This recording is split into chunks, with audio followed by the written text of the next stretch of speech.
শুরুতেই থাকছে সংবাদ শিরোনাম। বিএনপির দলীয় কার্যালয়ে পরিণত হয়েছে ইসি, ৩ উপদেষ্টার পদত্যাগ দাবি। আর থাকছে নূরের বিরুদ্ধে বিশৃঙ্খলার অভিযোগ ডিএনসিসি, জবাব দিল গণ অধিকার পরিষদ। সর্বশেষ এনসিপি নয় বাংলাদেশের নেতা হয়ে উঠুন, যা বললেন অলি আহমেদ। এবার বিস্তারিত। জাতীয় নাগরিক পার্টির মুখ্য সমন্বয়কারী নাসির উদ্দিন পাটোয়ারি বলেছেন, নির্বাচন কমিশন আর সাংবিধানিক প্রতিষ্ঠান নেই।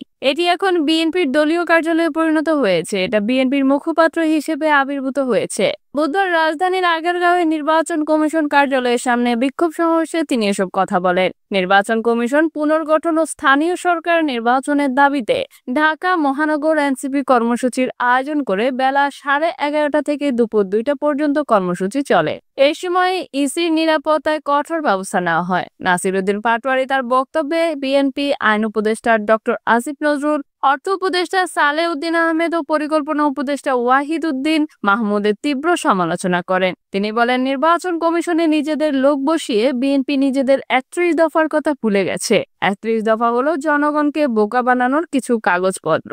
বিএনপি ইসি সহ সারা দেশের বিভিন্ন প্রতিষ্ঠান দখল করেছে অভিযোগ করে নাসির উদ্দিন বলেন, জনগণের করের টাকায় চলা এসব প্রতিষ্ঠান অন্তর্বর্তী সরকারকে দখলমুক্ত করতে হবে।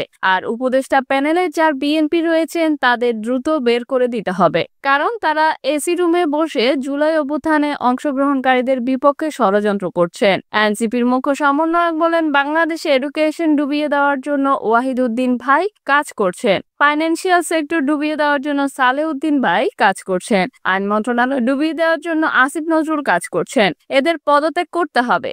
বিএনপির লাশের রাজনীতি শুরু করেছে মন্তব্য করে নাসির উদ্দিন বলেন, বিএনপি নেতা সালেহ উদ্দিন আহমেদের বক্তব্য গণ অভ্যুত্থানের সঙ্গে বিশ্বাসঘাতকতার শামিল। তিনি ভারতের প্রেসক্রিপশনে দেশে মুজিববাদী সংবিধান রাখার জন্য কাজ করছেন। তিনি বলেন, আওয়ামী লীগের কার্যক্রম নিষিদ্ধ হয়েছে, কিন্তু সংবিধান নিষিদ্ধ হয়নি। সংবিধান নিষিদ্ধের জন্য সংবিধান পোড়ানো কর্মসূচি দেওয়া হবে। বাংলাদেশে কোনো মুজিবীয় সংবিধান থাকবে না। চলে যাচ্ছি পরের সংবাদে। গণ অধিকার পরিষদের সভাপতি ও ডাকসু সাবেক ভিপি নুরুল হক নূরের পছন্দের ঠিকাদারকে কাজ না দেওয়ায় নগর ভবনের সামনে বিশৃঙ্খলা করার অভিযোগ করেছে ঢাকা উত্তর সিটি কর্পোরেশন। তবে অভিযোগটি সত্য নয় দাবি করে হিজবুত তাহরীরের সদস্য ও ডিএনসিসির প্রশাসকের পদত্যাগ দাবি করেছে গণ অধিকার পরিষদ। পাশাপাশি সংগঠনটির এক নেতা সঠিক দরদাতা হয়েও ডিএনসিসির কমিশন না দেওয়ার কাজ পাচ্ছেন না বলে অভিযোগ করেছে দলটি। বুধবার ডিএনসিসির জনসংযোগ কর্মকর্তা ফারজানা ভবি স্বাক্ষরিত এক সংবাদ বিজ্ঞপ্তিতে অভিযোগ করা হয়, গণ অধিকার পরিষদের সভাপতি নুরুল হক নূর তার পছন্দের ঠিকাদারকে কাজ পাইয়ে দেওয়ার জন্য গত 18 মে ডিএনসিসির অতিরিক্ত প্রধান প্রকৌশলী মোহাম্মদ আরিফুর রহমানকে ফোন করে চাপ সৃষ্টি করেন। অতিরিক্ত প্রধান প্রকৌশলী তাকে কিছু করার সুযোগ নেই মর্মে বোঝানোর চেষ্টা করেন, কিন্তু নুরুল হক তার কোনো কথা না শুনে তাকে কাজ দেওয়ার জন্য চাপ প্রয়োগ করেন এবং ডিএনসিসির অফিসে তালা লাগানোর হুমকি দেন। পরে কাজ না পেয়ে ডিএনসিসির কার্যক্রমে বিশৃঙ্খলা সৃষ্টি করেন তিনি ও তার সহযোগীরা।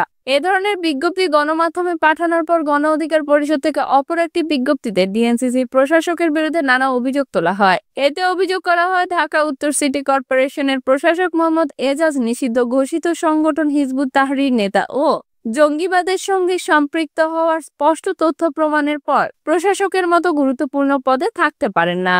চলে যাচ্ছি পরের সংবাদে।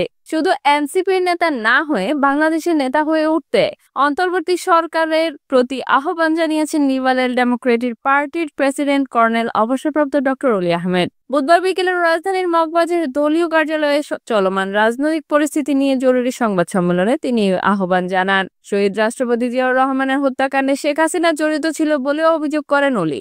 তিনি বলেন, বাংলাদেশে ভারতের পছন্দের সরকার দরকার ছিল।